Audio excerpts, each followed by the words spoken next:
Hi everyone, thanks for joining me for another video. In this one I'm doing a painting of a male fairy this time, and as you'll see I spent some time trying to make the foliage look good and different arrangements with his posing. He's a nursery worker, so he's going to be taking care of different saplings, and there's going to be some eggs in the background, all part of characters in our game. So if you want to read more about our game, you can go visit our website below. And you can leave your email there if you want to subscribe for more notifications about our release updates. Anyways, that's it for now. Thanks for watching. Alright, so we're starting out with another sketch ready for this painting.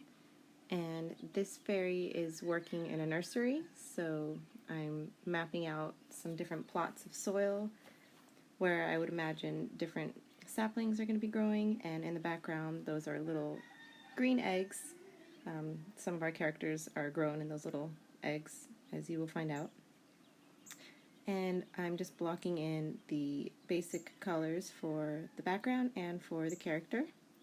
I'm not worrying too much about lighting just yet. I did have a color palette picked out beforehand, so it makes my painting process a little bit more efficient and smoother if I have colors already ready to go. And then I just adjust towards the end using the curves and the colored layers.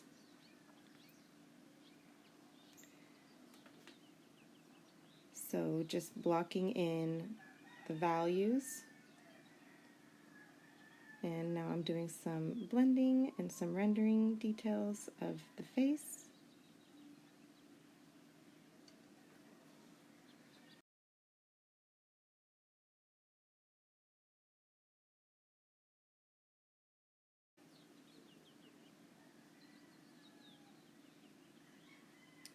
When I'm doing the face, especially when the face is angled at different, like up or down, I always make sure to zoom out so I can see at what angle the painting is at, because sometimes I tend to turn it so it makes it easier to draw whatever I'm working on, and then I lose my perspective, so I make sure to zoom out so I can see, line everything up so I can see just where everything's supposed to be, because otherwise it'll make the head look like it's tilted either left or right if you don't have the eyes lined up just right, the eyes and the nose and the plane of the mouth.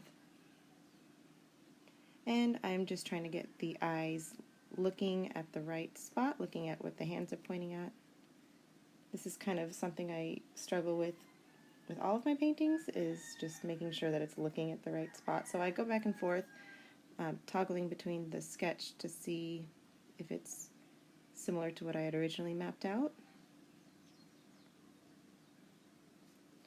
I took some reference photos of my husband so I can have a male face to see what would look like in that angle. And then I just change features so they don't all look like him.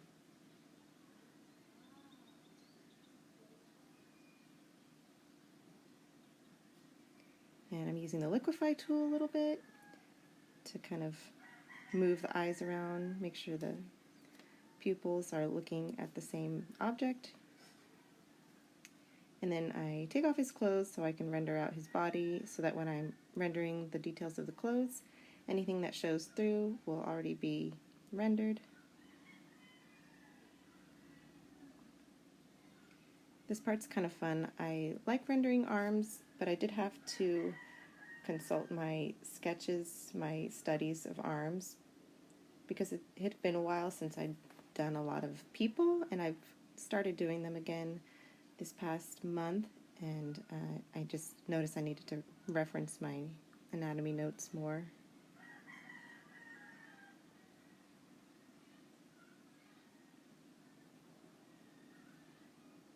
If you're looking for someone who has really good anatomy instruction on YouTube, there's a bunch of people, but I actually really like an artist called Sycra, S-Y-C-R-A. If you just look him up on YouTube, and he's got some great videos about arm anatomy, and I really just consult my notes from his videos more than most other resources. Another resource I really like is the Force drawing book. There's a whole series of forest drawing books, and I believe it's the original one that covers people.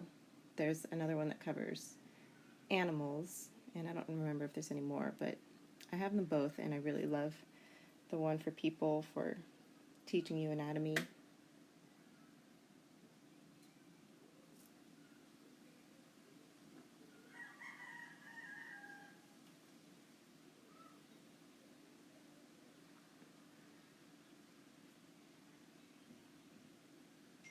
And I'm messing around with the liquify a little bit more, and now we're on to the clothing. So I'm giving him kind of a vest made of leaves. He's a smaller character, about a foot long, so he dresses himself with leaves. And then I definitely kind of struggle with these leg placement because I wasn't sure if he was going to be flying at first, and then I decided he is, and just hard to know what's the most natural flying pose. So now I'm cleaning up the leaves on his little vest, and I give him a little seed there to as a closure.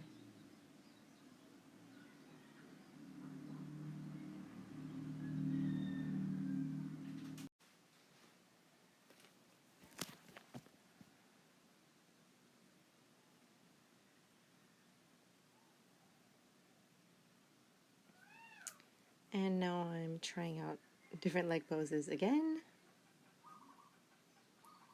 referring back to my sketch. And I end up going with something pretty similar to the original sketch.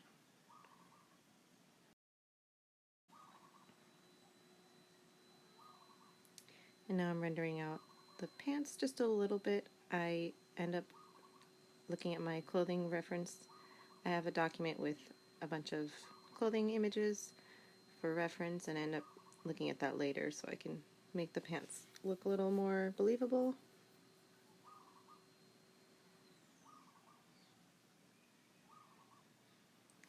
Now I'm deepening the shadows in the leaves.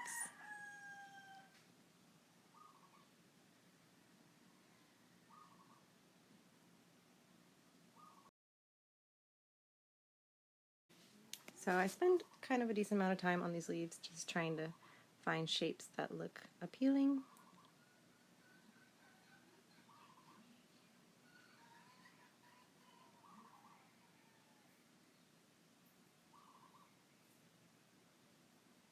And then I quickly put in the details for the shoes and really quickly block in the wings.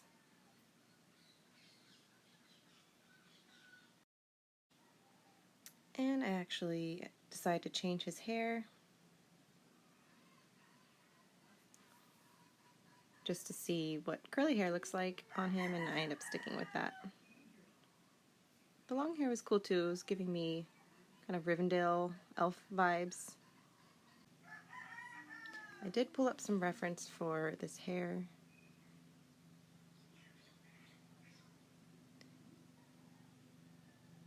A lot of it, again, was just playing around with shapes. I find with hair, if you just focus on the overall shape, that's more important than rendering in the details. And I leave him alone for now and decide to finish up the background.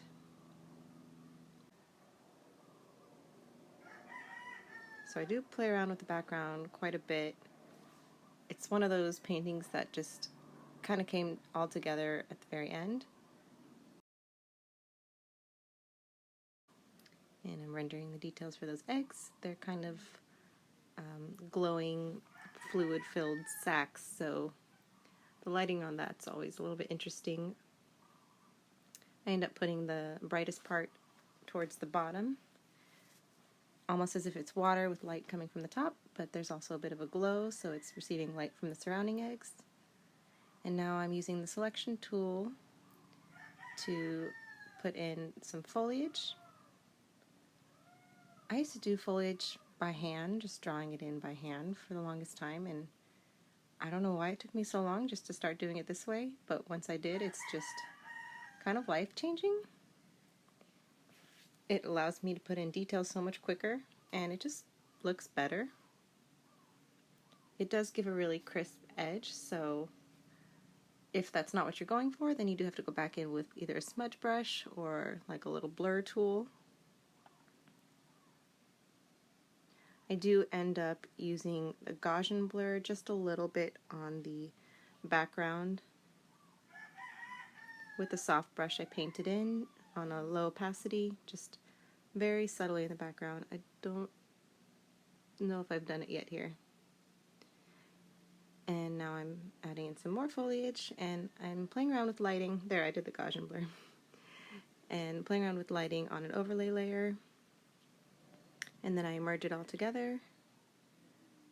And I zoom out a lot so I can see if the image is showing the character clearly enough, and I decided it wasn't, so I got rid of that little dirt mound in the back and simplified that part of the background, which I think looks a lot better.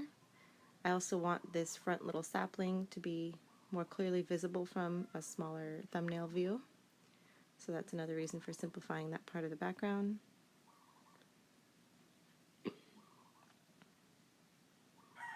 Now I'm adding in some rim light, and then I use a little bit of color dodge, and I blur it a little bit so it kind of gives that effect of light glowing off of the edges. And spending some more time with that selection tool. Yeah, I'm a fan of using it that way. Now I'm adding rim light to the character, and the brush I'm using for this is, ooh, what is the name of that brush? I'll have to find the name of that brush and put the link, or put the description. But it's basically kind of a more streaky brush. It's not a perfect square like I normally use.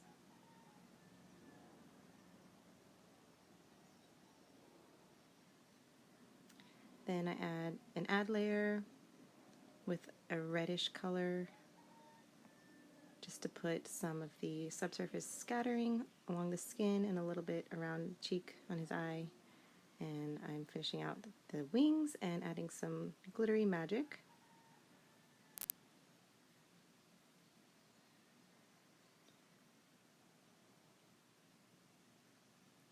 Now I'm just finishing up final details. I add some of a glow behind him with a color dodge layer. That helps to really sell the lighting and also to kind of simplify that part of the background a little bit more so that it's not so much contrast behind him. And now I merge the whole painting by using the copy canvas tool, and I adjust the curves a little bit, and that is it for this painting. Thanks for watching.